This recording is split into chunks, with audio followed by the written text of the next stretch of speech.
एक्स N D बि मुंखौ मानो खोमानो नागिरदों? मुंख्लं खाम्फा लुनो थाखाय हा नागिरनानै मोनाखै। दिनैनि बे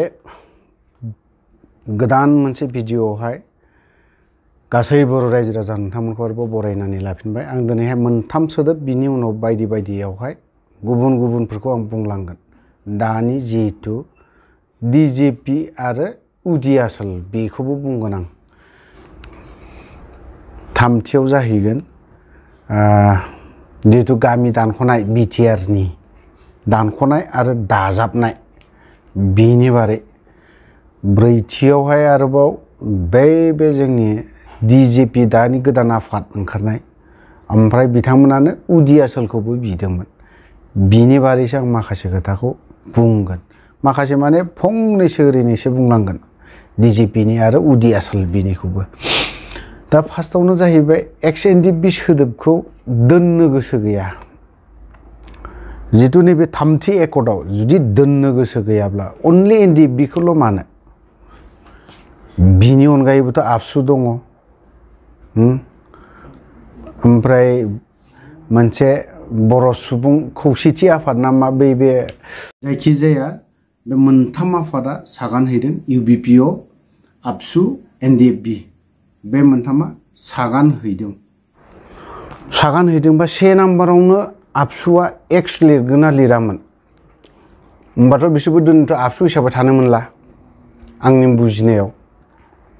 NDFBआनो जुदि थानो मोनाब्ला एक्स NDFB नामखौ लानो मोनाबा होमबा आबसुफ्राबोथ' थानो मोना।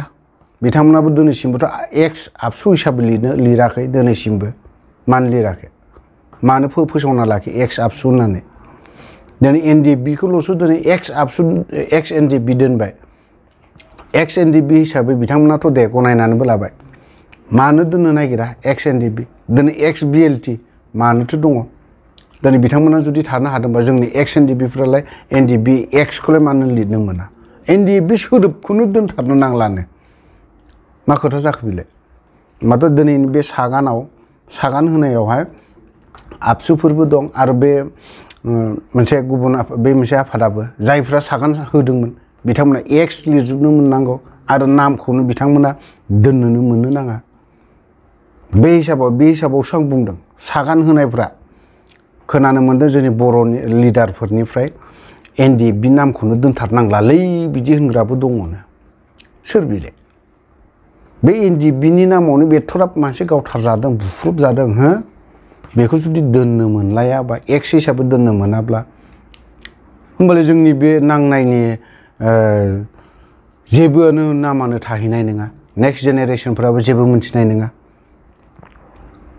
जोङो एक्स NDFBफोरा लिडारफोरा आं आवगोलबो स्टेटमेन्टआव होखांखाबाय। खुगा खाथेनानै दोनजाजोबदों। खुगा खाथेना साफा खुगा खाथेना दोनजाजोबदों। जायनि जाहोनाव दिनै एक्स NDFB नामखौबो दोननो होजाय लिरनो मोना होनना बुंजानायनि जाहोना बेफोरबो। गबिन्द सारा दिनैहाय बेफोर खोथाखौ दिनै रोखायैनो गोरानो बुंनो हानाय जानांगौ। भुपेन बर'आबो दिनैहाय गोरानो गोख्रों बुंनो हानाय जानांगौ। मानो बुंनो हाया? दिनै बिथांमोनानोथ' NDFBनि नामावनो बिसोरनोथ' दिनै साफा MLA जादों, EM जादों, MCLA जादों, सोरबा डिपुटि चिफ जादों।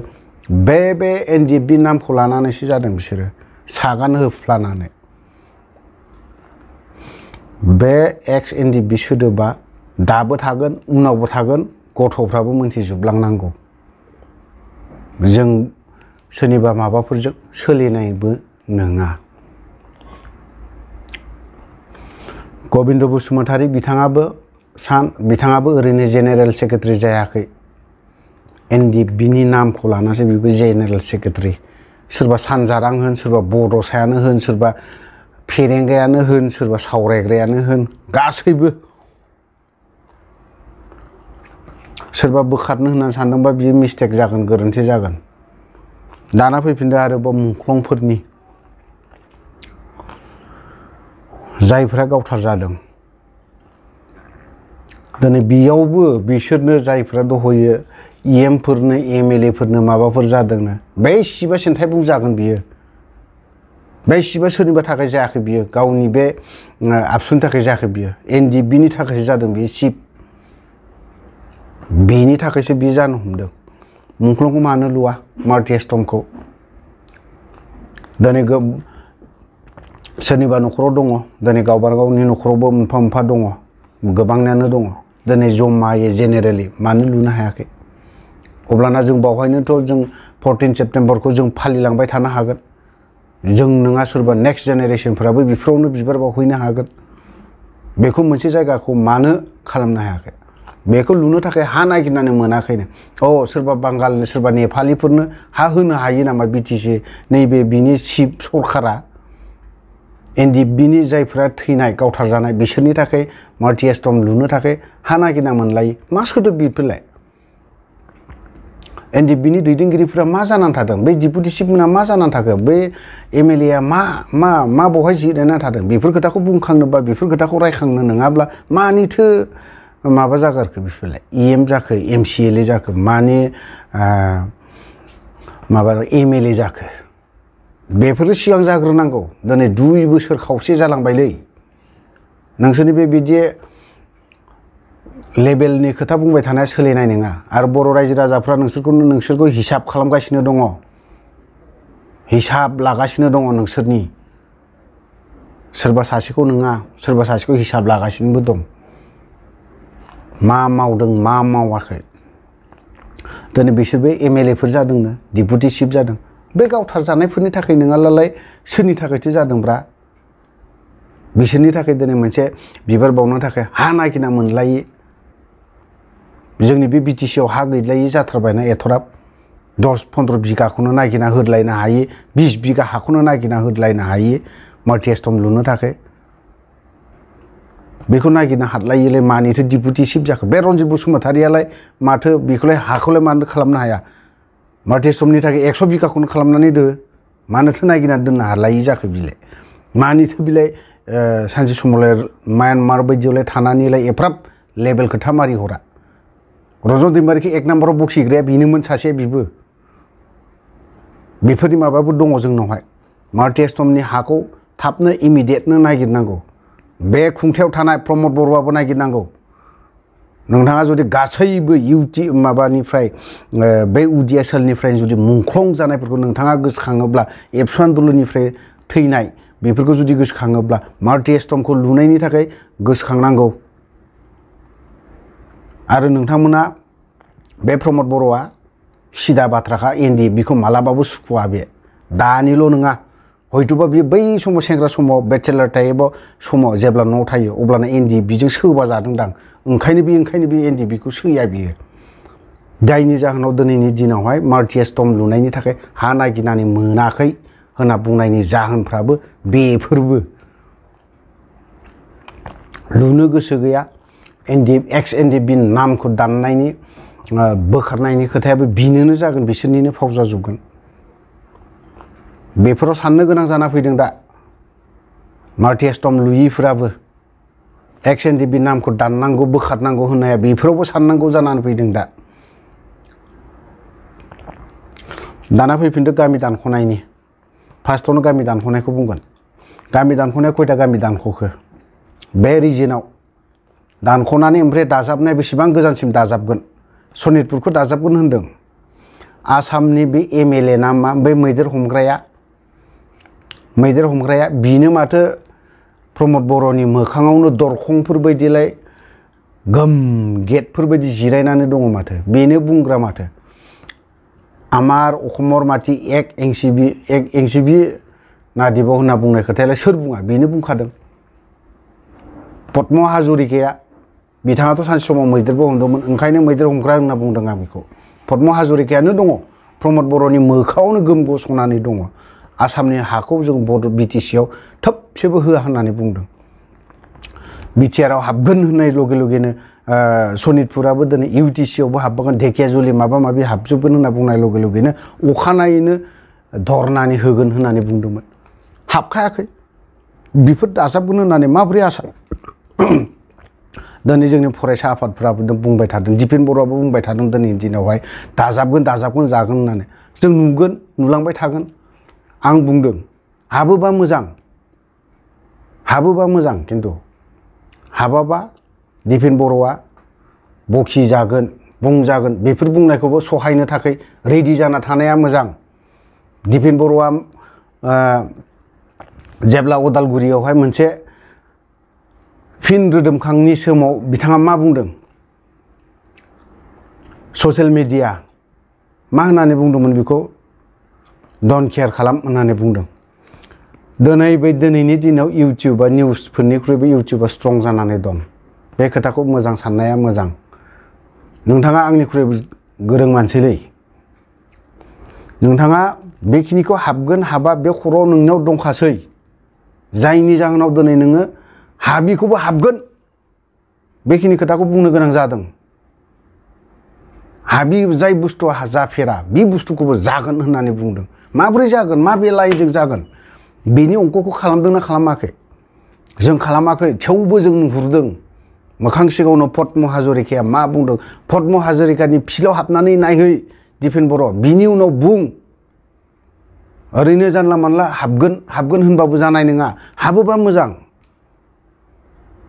खारन दिनै सनितपुर बायदियाव प्रमद बर'आ मा खोथा बुंदों बेफोरनिबो खोथा बैफोर सनितपुर डिस्ट्रिक्टनि बर' रायजो राजाफ्रा हिसाब खालामगासिनो दं बिसोरखौ। दिनै दिपेन बर'आ बि ससेखौ हाबगोन होनबावदों। अनलि भट बेंक नोंनियाबो बुंनाया दिपेन बर'नि बुंनायाबो आरो दानख'नायाथ' दानख' जागासिनो दङ। आनखि प्रमद बर'नि जि जायगायाव रङियाव थादों बेथ' बिटिसियावनो हाबखायाखै रङियाबो धालिगाव बायदिया बेफोर दानख' जाजागोन ना जाजाया बेसेबां बांगालफोर दङ। धुबुरी डिस्ट्रिक्टआव खना खनला हाबदोंना हाबाखै दिपेन बर'। फाग्लि जरा होननाय मोनसे गामि दं पर्बत जरायावहाय टिपकाइजों बासबारि एरिया गोग्लैयो थानाया बासबारि बेफोरजों एटाच जाबाय बेसिम दानख'जोबजायो। बेफोर रुपसियाबो दानख' जायो। रुपसि बायदि बेसेबां गुबुन हारिफोर दङ नों हिसाब दंना गैया बेफोरनि। गोजोनपुरियाबो दानख' जायो चिरां डिस्ट्रिक्टआ। जों बारायनो नागारै माबायदिथो दानख' जागासिनोसो दङ। दानख' जानाया सिगां जाग्रोगोन। बारायनायखौ सिगां बारायग्रोनानै ला बिनि उनावहाय हायोब्ला सनितपुर ओरैहाय बायदिसिना सानजाहा खर' धेमाजि बेफोरखौ सोना लाग्रो। बिनि उनाव दानख'नांगौखौ दानख'बाय था। आं सान्दों दिपेन बर'आ जेरैबायदि सान्दों बे नोंथांनि बुंनाय बायदियाबो जाया आंनि हिसाबाव। खारन पद्म हाजरिकाया दिनैनि दिनाव गाबख्रावगासिनो दं। हिमन्त बिश्व शर्मायाबो बुंदों धेकियाजुलि बिश्वनाथ सारियालि बेफोर हाबा सोआ जों आसामनि हाखौ बिटिसियाव एक इन्सिबो सोआ होननानै बुंदों। होमबालाय नों आंहा बुंबाय थानानैलाय फेथार हाबगोन होनबाय थानानैलाय मा जानो। दिनैनि दिनाव बांद्राय थगायनाङा सिदा बुं बाथ्राफोरखौ। हाबगोनबा हाबगोन हाबाबा हाबा बास बेखिनि खोथाखौ बुं। बिसोरनि थाखाय माबा मोनसे अपसन होनानै हो हायोब्ला। थ' दिनैहाय मोनथाम खोथाखौ लानानै बुंदोंमोन बेखिनिया जोबथ'बाय। जेखियानो जादोला जोंनो एक्स एनडिएफबि नामखौ जों दाना आरो जोंनो जाय मानसिया हा नागिरना मोनाखै होननानै बुङोबा बिथाङा नालेंखरा एसे खंख्ला जानानै दङ। बेखायनो बियो बेखिनि बाथ्राखौ बुंदों आरो दाजाबनाय दानख'नाय हायोब्ला सोग्रोना लागो दिपेन बर' बिथांखौ आं खावलायगोन नोंथाङा धेकियाजुलि बा ओरैहाय गहपुर तहपुर बेफोरखौ सोग्रोजोब बिनि उनावसो जों हाबगोन होननानै बुं। आरो पद्म हाजरिकानि खोथाखौ सान दिपेन बर'आ ओरैनो पद्म हाजरिकानि खोथाखौ सानना लाफानो जानला मानला हाबगोन होनबाय थाबा सोलिनाय नङा जानायबो नङा मिथिबाय। जों मोननै बुस्थुखौ जों नागारनो हानाय नङालै। दिनै मुंख्लंफोरनो जों एभ्रि बोसोर जोङो 14 सेप्टेम्बरखौ मानिबोयो। 14 सेप्टेम्बरखौ जों मानिबोयो। दाबो सेरफांगुरियाव जों मानिगोन फालिगोन। जों मोनसे जायगा थि गैयैखायसो डेजिनेटेड केम्प बायदियावसो खालामनो गोनां जादों।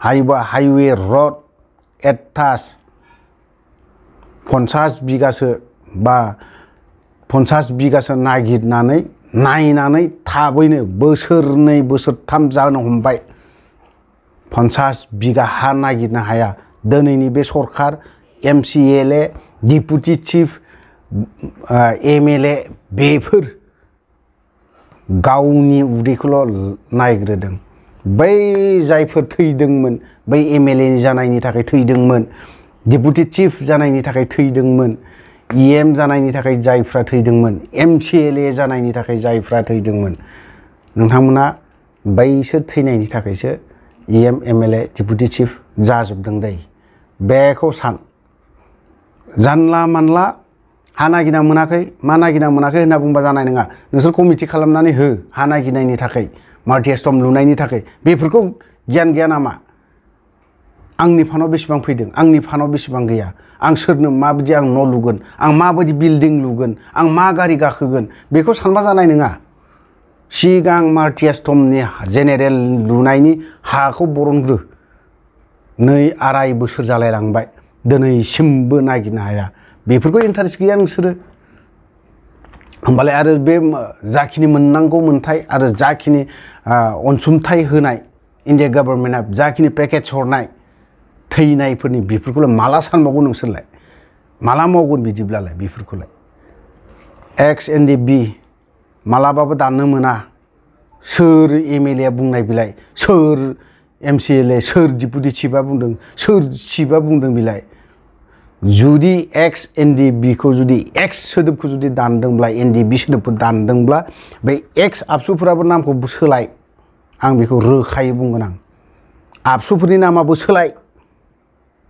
जायफ्रा सागान होजोबदोंमोन Xबो थानो मोना आबसुनि नामबो थानो मोना NDBनि नामबो थानो मोना ओमफ्राय बे बर' खौसेथि आफाद नामा दा थानाय बे आफादा बिथांमोनाबो दानो मोना लानो मोना X लिरोब्ला बेखौबो लिरनो हाया आबसु आरो बै गुबुन मोनसे आफादा Xखौनो लिरनो हाया बिसोरो दिनैसिमबो लिरफेरा बिसोरो बुंनाय बायदिल' जायो दिपेन बर'नि खोथायाखौ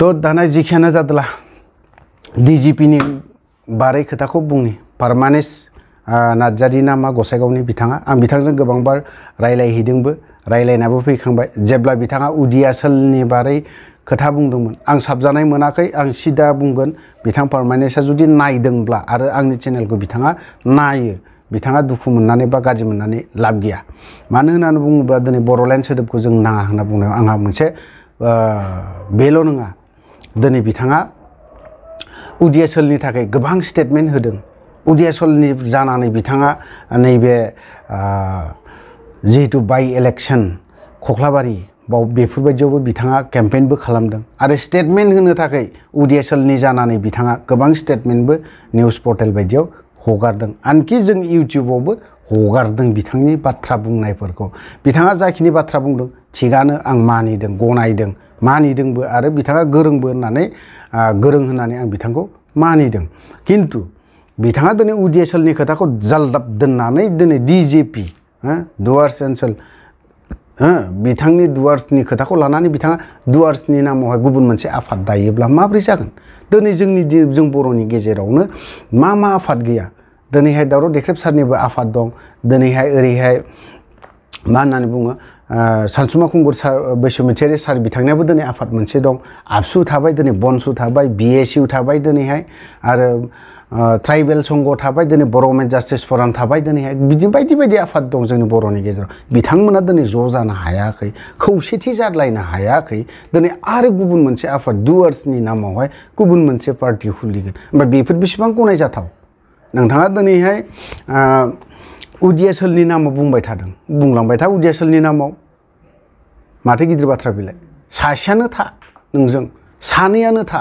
साबायानो था गाबोननि दिनाव नोंजों साबा दङबा समफोर नोंजों 1 लाख 5 लाख मानसि 5,000 मानसि ओंखारगोन नोंजों नोंथांनि बुंनाया जुदि थिगब्ला नोंथांनि स्टेन्डआ नोंनि थांखिया गोराब्ला नोंथांनि जुदि जा सिमां बर' रायजो राजानि थाखाय नेक्स्ट जेनेरेशननि थाखाय नोंथाङा जुदि मोजां सिमां नुदोंब्ला दिनै गुबुन दिनै बे नैबे उदियासलखौ गारनानै नैबे डुवार्स ओनसोलनि मोनसे आफाद दालायबायबा आरो बेखौ गारनानै आरो माबे ओनसोलखौ लानानै माबा दाबावगोन बेखौसो साननो गोनां जों दिनै बर' रायजो राजाखौ गोदान आफाद फिसा बा बिदि फिसा आफाद दागोन नोंजों आंजों दालायगोन बैजों दालायगोन सोरजों थागोन बर' रायजो राजाया नोंजोंबोथ' गैया नङा दङ दा सोरजोंबाबोथ' गैया नङा दङ बनसुआबो दिनै मैया दाखालिसो जादों दिनै बिथांमोनावबो दं गोबां मानसि दं हाजारजन मानसि दं